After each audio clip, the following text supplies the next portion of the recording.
오늘 본문 말씀은 사도행전 2장 22절에서 36절까지 말씀입니다. 사도행전 2장 22절에서 36절까지 말씀입니다.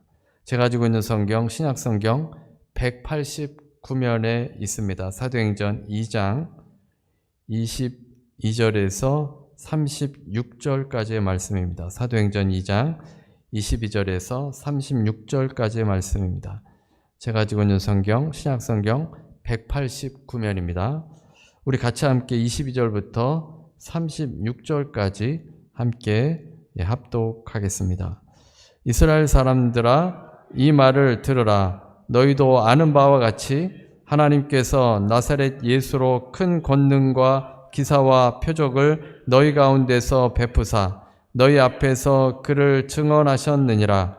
그가 하나님께서 정하신 뜻과 미리 아신 대로 내준 바 되었거늘 너희가 법 없는 자들의 손을 빌려 못 박아 죽였으나 하나님께서 그를 사망의 고통에서 풀어 살리셨으니 이는 그가 사망에 매여 있을 수 없었음이라.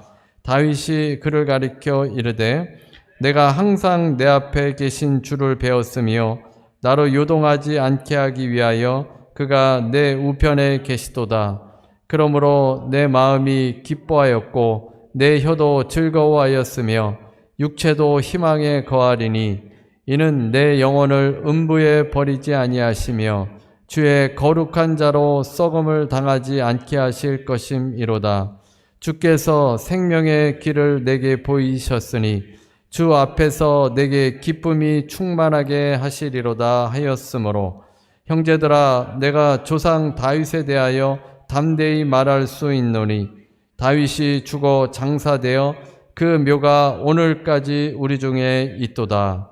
그는 선지자라. 하나님이 이미 맹세하사 그 자손 중에서 한 사람을 그 위에 앉게 하리라 하심을 알고 미리 본고로 그리스도의 부활을 말하되 그가 음부에 버림이 되지 않고 그의 육신이 썩음을 당하지 아니하시리라 하더니 이 예수를 하나님이 살리신지라.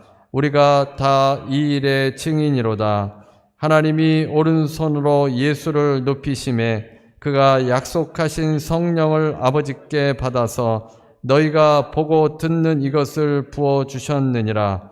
다윗은 하늘에 올라가지 못하였으나 친히 말하여 이르되 주께서 내 주에게 말씀하시기를 내가 내 원수로 내 발등상이 되게 하기까지 너는 내 우편에 앉아 있으라 하셨도다 하였으니 그런즉 이스라엘 온 집은 확실히 알지니 너희가 십자가에 못 박은 이 예수를 하나님이 주와 그리스도가 되게 하셨느니라 하니라.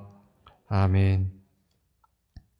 오늘은 주와 그리스도가 되게 하셨느니라 라는 제목의 말씀으로 함께 은혜를 나누겠습니다. 영국의 신학자 윌리엄 바클레이가 이런 글을 썼습니다. 누구인지 여러분들이 한번 맞춰보시기 바랍니다. 세상과는 동떨어진 마을에 유대인의 자식으로 태어난 사람이 있었다. 아버지는 목수이고 어머니는 농사를 지었다. 그는 미지의 그 작은 마을에서 자라나 30살이 될 때까지 목수로 살았다. 이후 여러 곳을 유랑하는 설교자로 3년을 지냈다. 그는 책을 쓴 적도 없고 일정한 일터나 자기 집을 소유한 적도 없었다. 고등교육을 받거나 결혼하여 가정을 이룬 적도 없었다. 도시 생활을 해본 적도 없었으며 자신이 살던 곳에서 200마일 이상을 벗어난 적도 없었다. 정치적으로나 사회적으로 경이로운 일을 도모한 적도 없었다. 명망 높은 사람의 소개장이나 추천장도 없던 그가 내놓을 수 있는 재산이라고는 그의 몸뿐이었다. 몸과 타고난 성정 이외에는 이 세상과 관련된 그 무엇도 지닌 것이 없었다. 그가 떠돌이 설교자 생활을 시작한 지 얼마 지나지 않아 세상이 그에게 적개심을 품기 시작했다.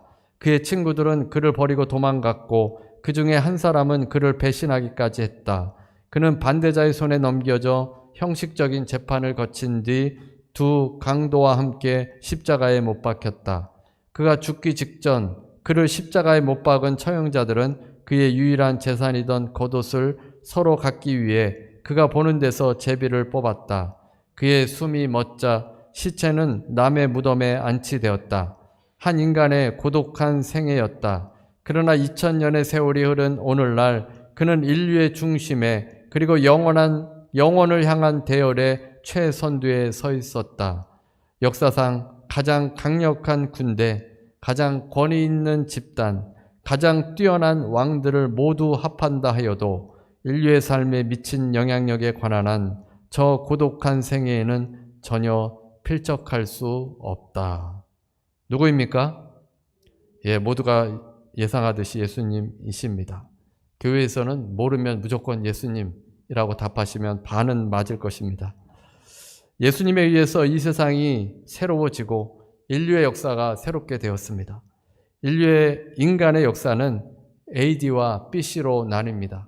예수님이 태어나기 이전과 이후로 우리가 사는 역사는 그렇게 나뉘어집니다. 그동안 수많은 사람들이 지나갔지만 인류의 역사를 나누는 기준이 된 분은 오직 예수님 뿐이십니다.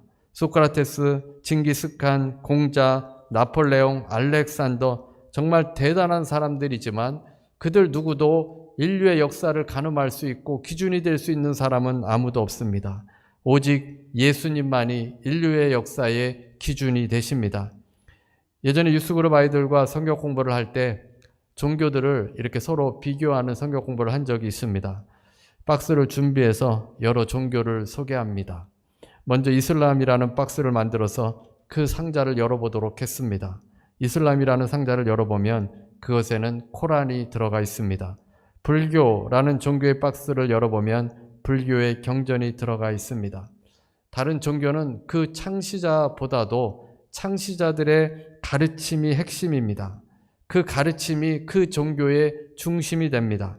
그러나 오직 기독교는 경전이 중심이 아니라 예수께서 중심이 됩니다. 기독교의 박스에는 아무것도 있지 않습니다.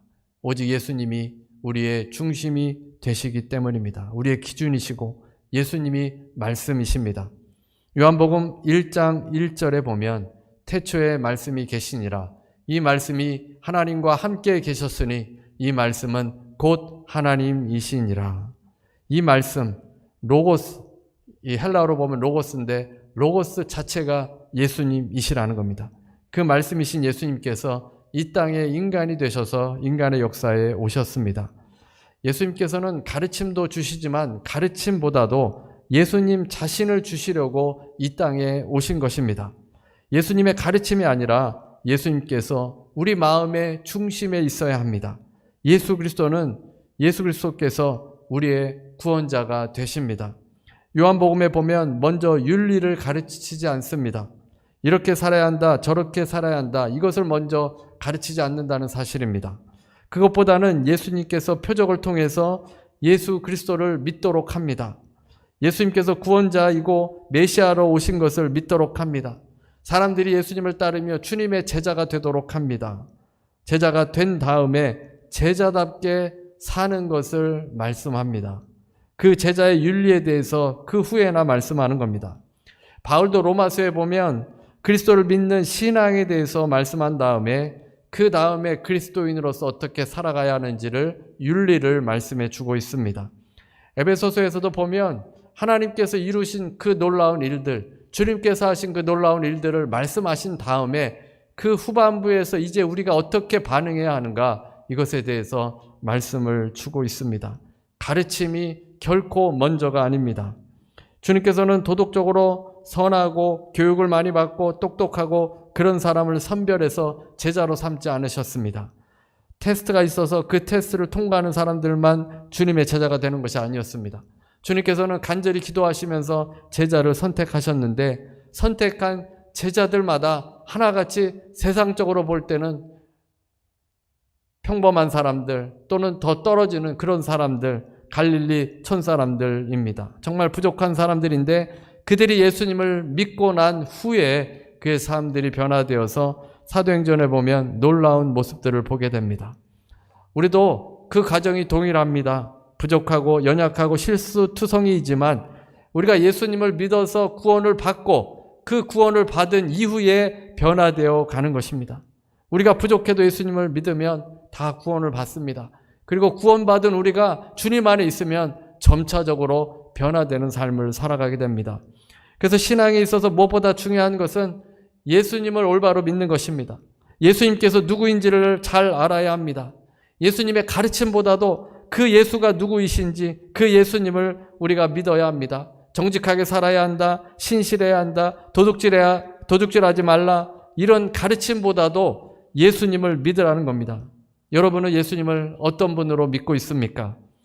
위키백과에 보면 기독교라고 치면 이렇게 나옵니다. 기독교는 그리스도교, 크리스트교는 예수 그리스도의 삶과 가르침의 바탕을 둔 아브라함계 유일 신교이며 세계 인구의 3분의 1이 신자인 세계 최대의 종교이다. 이 설명을 자세히 들여다보면 엄밀하게 따지면 맞지 않는 설명입니다. 삶과 가르침에 바탕을 두는 것이 아니라 우리는 길이요 진리요 생명이신 예수님을 믿는 것입니다. 요한복음 14장 6절에 보면 예수께서 이르시되 내가 길이요 진리요 생명이니 나로 말미암고는 아버지께로 올 자가 없느니라. 주님께서 길이고 진리이고 생명이라는 것입니다. 길을 제시해주고 진리를 제시해주고 또 생명이 아마 이렇게 하는 삶이 생명일 것이다 이렇게 말하는 것이 아니라 예수님 자체가 길이고 진리 자체이시고 생명 자체이시라는 것입니다. 그래서 오직 예수 그리스도를 믿음으로 말미암아 하나님 아버지께로 가게 된다라고 말씀을 줍니다. 보통 사람들은 예수님에 대해서 어떻게 이야기합니까? 세 부류로 나누어질 수 있는데 세계 3대 성인 중에 한 사람으로 생각합니다. 기독교인이 아닌 사람들은 주로 그렇게 생각합니다. 거룩하게 살다간 한 성인으로 생각합니다. 또 한 부류는 예수는 신화이다 라고 생각합니다. 모든 이야기가 지어낸 이야기라고 생각합니다. 예수님이 역사에 온 것도 부인하고 십자가나 부활도 다 지어낸 이야기다 라고 말합니다. 그 다음에 세 번째 부류는 유대인들의 생각인데 율법을 어겨서 로마 당국에 의해 십자가형을 당한 인물, 십자가에 달려서 죽는 것은 저주를 받는 것이라고 생각하기 때문에 유대인들은 예수라는 그 한 인물이 저주를 받아서 나무에서 달려 죽은 사람 이렇게 이해합니다. 베드로의 생각은 어떻습니까? 32절입니다. 이 예수를 하나님이 살리신지라 우리가 다 이 일의 증인이로다. 36절입니다. 그런즉 이스라엘 온 집은 확실히 알지니 너희가 십자가에 못 박은 이 예수를 하나님이 주와 그리스도가 되게 하셨느니라 하니라. 베드로는 예수를 하나님께서 살리셨고 부활시켰다는 것입니다. 부활하신 그 예수님으로 믿었고 주와 그리스도가 되게 하셨다. 예수님을 주와 그리스도로 믿었던 것입니다. 지금 베드로가 이 메시지를 전하는 배경이 어떻습니까? 주님의 제자들이 한자리에 모여서 기도하고 있었습니다. 주님께서 승천하신 후에 약속하신 성령을 보내주신다고 하셨기 때문에 함께 모여서 그 성령을 기다리면서 기도했습니다. 그러다가 오순절이 임하게 될 때 성령이 하늘로부터 임하여서 제자들은 방언으로 말을 했습니다.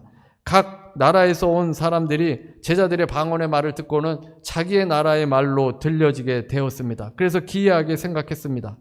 그런데 어떤 사람들은 그들이 새 술에 취했다고 생각했습니다. 웅얼웅얼하면서 방언을 하니까 술에 취해서 흥얼흥얼하는 것처럼 들리게 되었던 겁니다. 그래서 이때 베드로가 일어나서 설교를 시작합니다. 그는 촌사람이었지만 구약의 말씀을 인용하면서 유창하게 설교합니다. 요엘 선지자의 말씀을 인용했습니다. 말세의 영을 부어주게 되는데 그 영이 임했다는 것입니다. 17절 말씀입니다. 하나님이 말씀하시기를 말세에 내가 내 영을 모든 육체에 부어주리니 너희의 자녀들은 예언할 것이요 너희의 젊은이들은 환상을 보고 너희의 늙은이들은 꿈을 꾸리라. 주의 영이 모든 사람들에게 임하게 된다는 것입니다. 주님의 영이 임하면 이제 세상의 마지막이 온 것입니다. 그 마지막에는 큰 환란이 있습니다. 20절 말씀입니다. 주의 크고 영화로운 날이 이르기 전에 해가 변하여 어두워지고 달이 변하여 피가 되리라. 주의 크고 영화로운 날이라는 것은 주님께서 다시 오시는 그 날을 말하는데 그 날 전에 큰 환란이 있게 되어질 것이다. 그러나 주의 이름을 부르는 자는 구원을 받는다라고 베드로는 전하고 있습니다. 오늘 본문에서 하나님께서는 이렇게 어떻게 예수님을 증언하셨는지를 말씀해 주고 있는데, 앞에서 언급한 것처럼 예수님께서는 주와 그리스도가 되셨습니다. 하나님께서 예수님을 우리에게 주와 그리스도로 세워주신 것입니다. 여기서도 중요한 것은 가르침이 아니라 예수님 자체, 그 예수님을 나의 주와 그리스도로 받아들이는 것에 있습니다. 예수님께서 부활하셨고 하나님께서는 예수님을 주와 그리스도로 되게 해주셨습니다. 여기서 주라는 것은 영어로 로드라는 단어입니다. 하나님을 지칭할 때 주라는 단어를 사용하는데 헬라어로는 퀴리온이라는 단어이고 예수님을 하나님으로 그렇게 지칭을 했던 것입니다. 그래서 예수님이 하나님이시다. 그래서 주라는 칭호를 썼고, 그 다음에 그리스도라는 말은 유대인이 기다리던 메시아, 이스라엘의 메시아가 전 세계를 구원하시는 메시아가 됩니다. 그 메시아를 헬라어로 번역하면 그리스도입니다. 그래서 기름 부음 받은 자인데 이 세상을 구원할 메시아, 베드로는 예수님을 하나님으로 또 주라고 고백하고 그리스도로 고백한 것입니다. 그 다음에 또 한 가지는 베드로는 부활을 증언했습니다. 너희 유대인들이 예수님을 죽였지만 하나님께서 예수님을 부활시키셨다는 것입니다. 24절입니다. 하나님께서 그를 사망의 고통에서 풀어 살리셨으니 이는 그가 사망에 매여 있을 수 없었음이라. 예수님께서 십자가에서 죽으셨는데 사망이 예수님을 묶어놓을 수 없었다는 겁니다. 다윗은 이스라엘에게 있어서 가장 위대한 왕이었지만 다윗은 죽어서 장사가 되었습니다. 무덤이 있습니다. 그러나 하나님께서는 예수를 부활시켜 주셨습니다. 32절입니다. 이 예수를 하나님이 살리신지라 우리가 다 이 일의 증인이로다. 베드로는 예수님께서 살아나신 그 일의 증인이라고 하였습니다. 예수님께서 죽으시고 부활하신 지 얼마 되지 않았습니다. 예수님께서는 유월절에 죽으셨고 오순절에 성령이 임하고 사람들이 오해하니까 세술에 취했다 이렇게 이야기하니까 베드로가 일어나서 설교하는 것 아닙니까? 그러니까 한 50일 정도가 지난 겁니다. 2달이 채 되지 않은 시간입니다. 죽은 사람이 살아났다 이렇게 증언하면 사람들의 반응이 어떻겠습니까? 누가 유명한 사람이 죽었는데 한 2달도 되지 않아서 그 사람이 다시 살아났습니다 이렇게 이야기하면 미친 사람이라고 할 겁니다. 누구도 그 말을 받아들이려고 하지 않을 겁니다. 그런데 오늘 본문에 보면 어느 누구도 이의를 제기하지 않습니다. 그 자리에 있는 사람들이 예수님에 대해서 이미 들었고 제자들이 그 예수 그리스도에 대해서 증거하고 있었기 때문에 그 말이 사실일 수도 있겠구나라고 생각했기 때문에 그 자리에서 듣게 된 겁니다. 예수님께서는 큰 권능과 기사와 표적을 보여주셨습니다. 너희도 아는 바와 같이 그 자리에 있는 사람들도 들은 바와 같이 많은 사람들이 예수님에 대해서 들었던 겁니다. 그래서 기적을 행하시는 분이시다. 이것을 들었기 때문에 그 자리에서 사람들이 듣게 됐던 겁니다. 이 요세푸스라는 사람이 있는데 그 사람은 기독교인이 아닙니다. 그냥 일반 역사가이기 때문에 이스라엘의 역사를 기록하는 사람인데 그 1세기 유대인의 역사가인데 그의 저서 고대사라는 책에 보면 그는 기독교인이 아니고 그가 전혀 예수님에 대해서 증언할 필요가 없습니다. 그런데도 그의 역사서에 이렇게 기록했습니다. 예수라는 사람이 있었는데 지혜로운 사람이었다. 그가 놀라운 축제들을 있게 한 사람이었다. 그는 그리스도였다. 경건한 예언자들이 이것들과 그에 관해 1만 가지의 다른 놀라운 일들을 미리 예언했던 대로 그는 3일째에 다시 살아나 그들에게 나타났다. 예수님께서 이 땅에 오시고 부활하신 이 사실이 역사책에 기록이 되었다는 것입니다. 지혜롭고 놀라운 일들을 있게 했고 3일 만에 다시 살아났다. 이렇게 기록한 것입니다. 다른 번역서에 이렇게 기록되어 있습니다.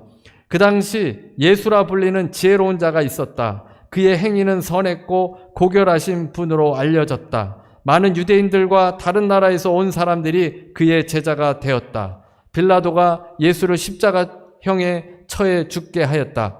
그러나 그의 제자가 되었던 사람들은 제자의 신분을 저버리지 않았다. 그가 십자가형에 처해진 지 3일 후에 그들에게 나타났고 그는 살아 있었다고 그들은 보고하였다. 따라서 그는 아마도 예언자들이 경이롭다고 말하였던 구세주였을지도 모른다. 이 요세푸스는 믿지 않는 사람입니다. 그런데 주님의 제자들이 목숨을 걸고 예수가 살아나셨습니다. 예수가 살아나셨습니다. 이것을 증거하고 전하니까 이 역사가도 그것을 기록하면서 구세주였을지도 모른다라고 기록을 한 겁니다. 유대인 탈무드에는 예수님의 십자가형이 유월절 전날 이루어졌다는 것을 기록했고, 그리스도에 대한 혐의는 술법을 쓰고 유대인들을 배교시킨 것이라고 기록했습니다. 너무 많은 기적들이 일어나니까 유대인들은 예수님을 죽인 것을 정당화시켜야 되니까 술법을 썼다, 이렇게 하면서 기록했습니다. 예수님께서 역사 속에 온 것을 부인할 수 없습니다. 주님께서 놀라운 일을 한 것을 부인할 수가 없습니다. 역사적인 기록에 다 남아 있습니다. 베드로는 많은 사람들이 모여 있는 곳에서 예수님에 대해서 증언했습니다. 만약 아무도 인정하지 않았다면 베드로의 이야기를 들으려고 하지 않았습니다. 그 결과가 어떠한지 오늘 본문에 있는 2장 41절에 나옵니다. 그 말을 받은 사람들은 세례를 받음에 그 이날에 신도의 수가 3,000이나 더하더라. 3,000명이나 되는 사람들이 그날에 베드로의 설교를 듣고 예수 그리스도를 믿게 되었다는 것입니다. 예수님께서 존재하지 않았거나 죽어서 무덤에 있거나 누구도 무덤에 있었다면 누구도 베드로의 설교를 듣고 그 마음이 찔려서 회개하거나 주님께로 나오지 않았을 겁니다. 그러나 사람들도 인정하는 것입니다. 역사 가운데 오셨고 기적을 행하셨고 죽음에서 살아나셨습니다. 이것을 증언했습니다. 오직 우리가 예수님을 믿어야 합니다. 예수님을 잘 믿어야 우리 안에 기쁨이 회복됩니다.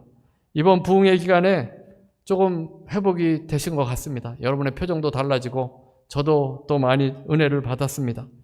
이 마지막 때에 무엇을 우리가 초점을 맞춰야 하는가? 예수 그리스도를 잘 믿어야 합니다. 한경진 목사님이 목사 후배들에게 예수 잘 믿으시오라고 했다고 합니다. 목사들이니 얼마나 예수님을 잘 믿겠습니까? 그런데도 이분이 예수 잘 믿으시오. 잘못하면 예수를 잘 못 믿을 수 있기 때문입니다. 이 시대가 너무 악하기 때문에 우리의 마음에 다른 것을 가져다 주면 우리가 예수님을 부인할 수도 있게 됩니다. 그래서 예수 잘 믿어야 합니다. 어제 카톡에 올린 시편 51편 10절부터 13절인데 12절에 보면 주의 구원의 즐거움을 내게 회복시켜 주시고 라고 시인이 간구합니다. 이 시인은 다윗이 쓴 것인데 다윗이 우리아의 아내 밧세바를 취하고 우리아를 죽인 후에 자신의 죄를 나단 선지자에게 지적을 받았습니다. 자신이 하나님 앞에 회개하며 나아가고 있습니다. 다윗은 성령이 떠나지 않기를 간구하면서 구원의 즐거움을 회복시켜달라고 기도합니다. 구원의 즐거움. 여러분에게 구원의 즐거움이 있습니까? 처음 예수님을 믿을 때 그 구원이 너무나도 감사하지 않았습니까?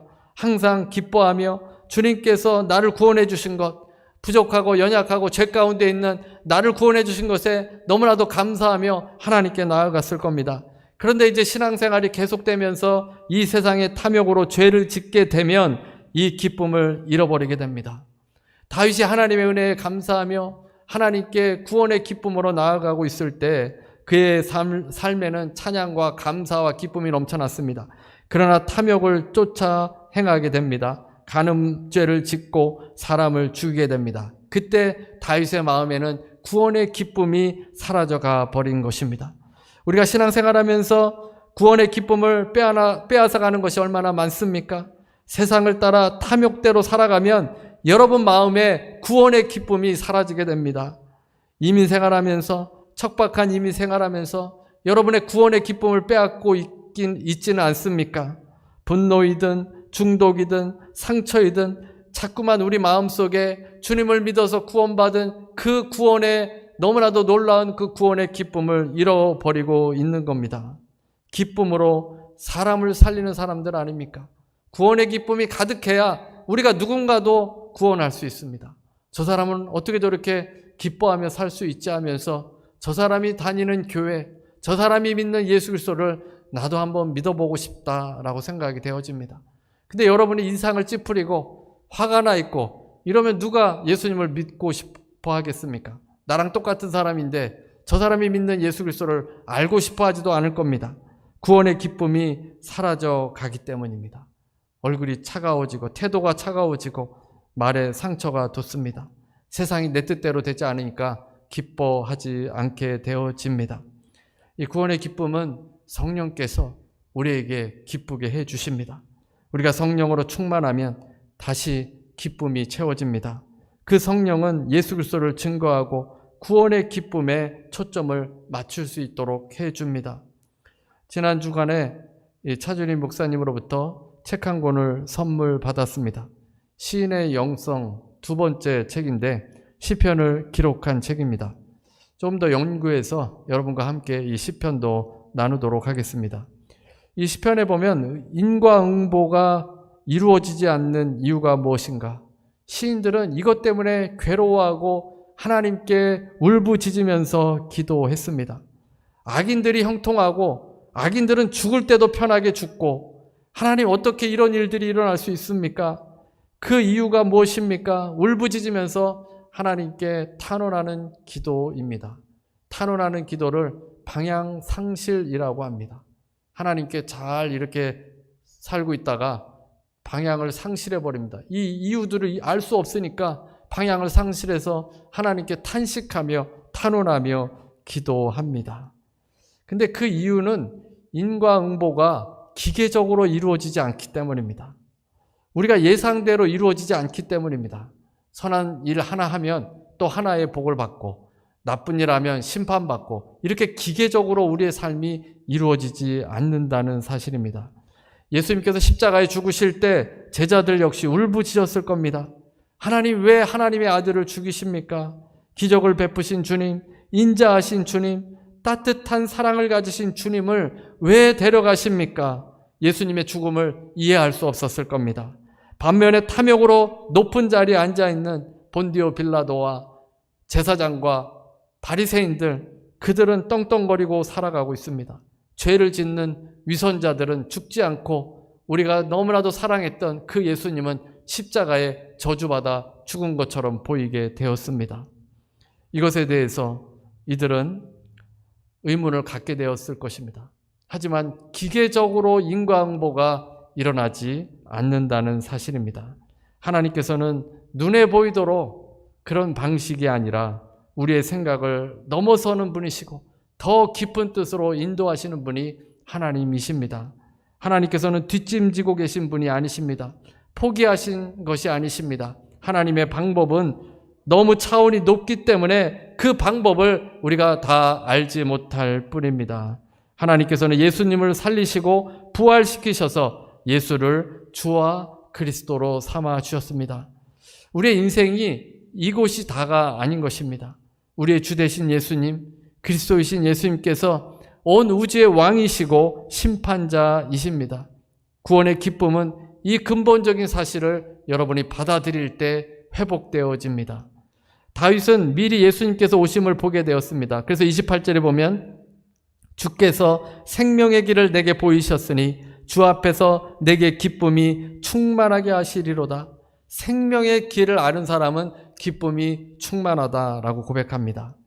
테슬라 창업자 겸 최고 경영자 일론 머스크는 지금 가장 걱정해야 하는 것이 핵 종말론과 임박한 세계 경기 침체라고 했습니다. 핵전쟁의 위험이 있습니다. 그래서 그것을 걱정해야 될 것이고 그 다음에 경기 침체가 1년 이상 지속될 것 같으니까 그것을 걱정하라는 겁니다. 그런데 정말 걱정해야 될 것은 그 걱정이 아닙니다. 그 환난 후에 다시 오시는 예수 그리스도를 만나는 일입니다. 하나님 우편에 앉아 계셨다가 이제 심판하러 오십니다. 베드로가 얼마나 단호하게 말씀합니까? 36절입니다. 그런즉 이스라엘 온 집은 확실히 알지니 너희가 십자가에 못 박은 이 예수를 하나님이 주와 그리스도가 되게 하셨느니라. 유대인들이 죽인 그 예수가 만왕의 왕이시요 만주의 주십니다. 그분이 심판하러 다시 오신다는 사실입니다. 확실히 알지니 알아야 구원을 받습니다. 확실히 믿어야 여러분이 구원을 받게 되는 겁니다. 주님을 나의 주와 그리스도로 믿으면 구원받게 됩니다. 21절 말씀입니다. 누구든지 주의 이름을 부르는 자는 구원을 받으리라 하였느니라. 주의 이름을 부르는 자, 예수 그리스도의 이름을 부르고 믿는 자들은 다 다 구원을 받습니다. 여러분의 선행이 부족해도, 여러분의 행동이 부족해도 은혜로 구원을 받는 겁니다. 예수님만 믿으면 구원을 받게 되어집니다. 그리고 그 생명의 길을 깨달았으니 우리 안에 기쁨이 있는 것이 당연합니다. 여러분, 무엇보다 구원의 기쁨을 회복하시기 바랍니다. 예수 그리스도를 주와 그리스도로 확실히 붙들고 나아가시기를 바랍니다. 예수님을 묵상해서 이 구원이 회복되시기를 바랍니다. 그러면 여러분이 걱정했던 것 사라지게 됩니다. 주와 그리스도 대신 그 예수님을 믿고 기쁨으로 살아가신 여러분 되시기를 주님의 이름으로 축원합니다. 예, 우리 함께 찬송 부르시겠습니다. 우리 찬송 부르실 때 찬송가 149장인데 제가 가사를 조금 읽어드리겠습니다. 주 달려 죽은 십자가, 우리가 생각할 때에 세상에 속한 욕심을 헛된 줄 알고 버리네. 못 박힌 손발 보온이 큰 자비 나타내셨네. 가시로 만든 면류관 우리를 위해 쓰셨네. 온 세상 만물 가져도 주 은혜 못다 갚겠네. 놀라운 사랑 받은 나 몸으로 재물 삼겠네. 우리 찬송가 149장 찬송 부르시고 기도하는 시간 갖도록 하겠습니다.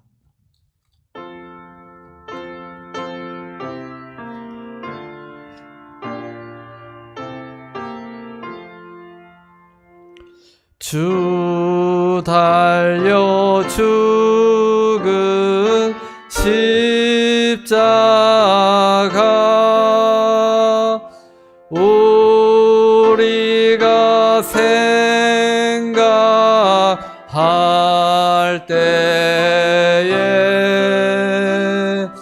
세상에 속한 욕심을 헛된 줄 알고 버리네. 죽으신 구주 밖에는 자랑을 말게 하소서. 보혈의 공로 힘입어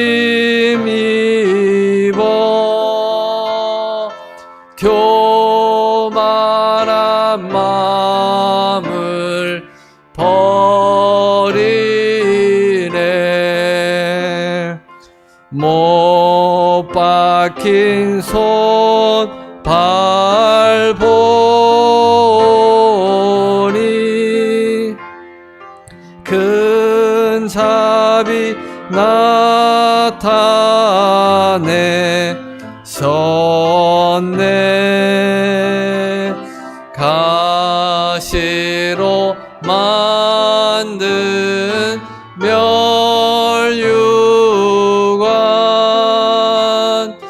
우리를 위해 쓰셨네.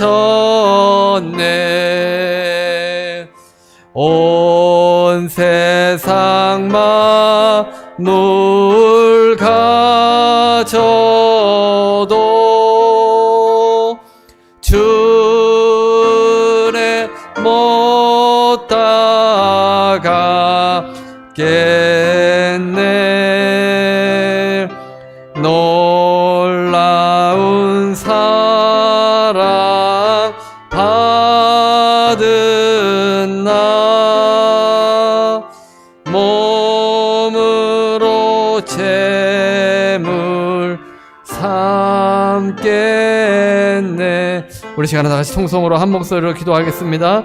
할렐루야, 할렐루야. 하나님 아버지 기도합니다. 아버지요, 아버지요 기도합니다. 아버지, 온 세상 만물 다 가져도 아버지 다 주님 앞에 드려도 아버지 주 은혜 못 갚습니다. 주 은혜 갚을 수 없습니다. 하나님의 은혜로 아버지 우리가 구원받은 사람들입니다. 구원받은 자이고 하나님의 은혜로 아버지 영원한 생명을 얻었습니다. 길이요 진리요 생명 되신 그 주님을 믿게 하여 주시고 그 생명을 붙들 수 있게 하여 주시니 감사합니다. 아버지 하나님, 예배를 통하여 아버지 우리가 구원의 기쁨이 회복되길 원합니다. 성령님 이 시간에 임하여 주시고 아버지 기쁨이 회복되게 하여 주옵소서. 이 시간에 함께 하여 주시고 아버지 기쁨으로 나아갈 수 있게 하여 주옵소서. 세상의 염려와 근심과 걱정과 아버지 하나님 안타까움 다 주님 앞에 내려놓게 하여 주시고 구원의 기쁨으로 나아가게 하여 주옵소서. 아버지 구원의 기쁨으로 주님 앞에 나아갈 수 있게 하여 주옵소서.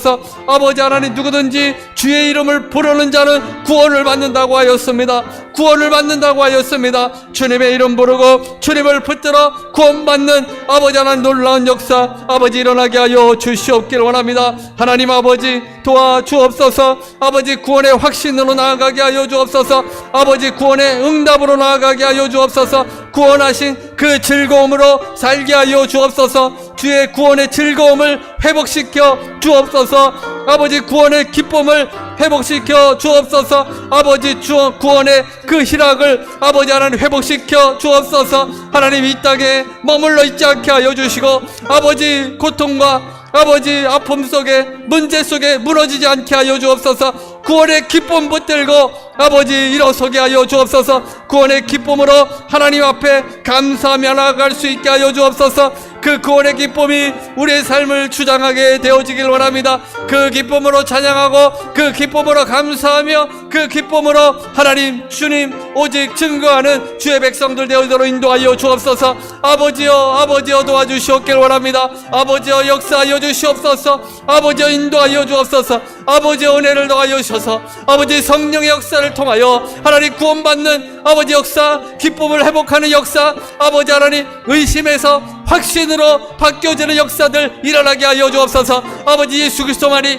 아버지 우리의 중심이 되어주시고 우리의 주가 되시고 우리의 그리스도가 되시니 그 주님 붙들고 감사하며 기뻐하며 나아가게 해주시옵길 원합니다. 아버지여 예배를 통해 회복되길 원합니다. 예배를 통해 아픈 상처가 치료함 받게 하여 주시고 아픈 곳이 아버지 회복되게 하여 주옵소서. 아버지 문제 가운데도 주님 붙들어 회복되게 하여 주옵소서. 주님 붙들어 기쁨으로 나아갈 수 있게 하여 주옵소서. 아버지 하나님만 붙들고 나아가길 원합니다. 아버지 하나님만 붙들고 나아가길 원합니다. 주님께서 도와주시고 주님께서 역사하여 주시고 주님의 역사를 통해 하나님께 나아갈 수 있는 주의 모든 자녀들 되어도록 주여 도와주시옵소서. 예수 그리스도 그분만이 우리의 구원자가 되시고 예수 그리스도만이 아버지 우리의 그리스도가 되십니다. 하나님 이 시간에 충만히 아버지 성령께서도 오셔서 그 믿음의 확신으로 기쁨으로 나아갈 수 있도록 주여 도와주시옵소서. 할렐루야 할렐루야 할렐루야 할렐루야 할렐루야 할렐루야 할렐루야 할렐루야 할렐루야 할렐루야. 하나님 감사합니다. 할렐루야 하나님 감사합니다. 은혜로우신 하나님, 누구든지 주의 이름을 부르는 자는 구원을 받는다고 했습니다. 주께서 생명의 길을 보이셨다고 했습니다. 예수님을 주와 그리스도로 믿어서 기쁨이 회복되도록 아버지 하나님 인도하여 주옵소서. 주님이 나의 구주가 되셨사오니 무엇이 두렵고 무엇이 걱정입니까? 오직 예수님만 믿고 살도록 인도하여 주옵소서. 아버지, 주의 지체들 또한 위해서 기도합니다. 문제로 병으로 기쁨을 누리지 못하는 지체들도 있습니다. 이 구원의 은혜로 아버지께서 임하여 주셔서 아버지 이제 기뻐하며 주님 찬양하게 주옵소서. 아버지 또한 불쌍히 여겨주셔서 아버지 고쳐주시고 치료하여 주옵소서. 예수 이름으로 명하노니 모든 병은 치료함 받을지어다. 예수 이름으로 명하노니 병만은 떠나갈지어다. 마음의 질병, 마음의 상처, 마음의 분노는 예수 이름으로 명하노니 떠나갈지어다. 의심과 걱정도 예수 이름으로 명하노니 떠나갈지어다. 기쁨이 회복될지어다. 하나님 구원의 기쁨으로 주님을 노래하며 찬양하며 감사하며 살도록 인도하여 주옵소서. 지금은 우리 주 예수 그리스도의 무한하신 은혜와 아버지 하나님의 극진하신 사랑과 보혜사 성령님의 교통하시고 내조하시고 충만케 하심이 오늘 함께 예배드리는 모든 성도들 위에, 개인, 가정, 일터 위에, 예수를 주와 그리스도로 믿는 모든 주의 백성들 위에 지금부터 영원토록 함께 있을지어다.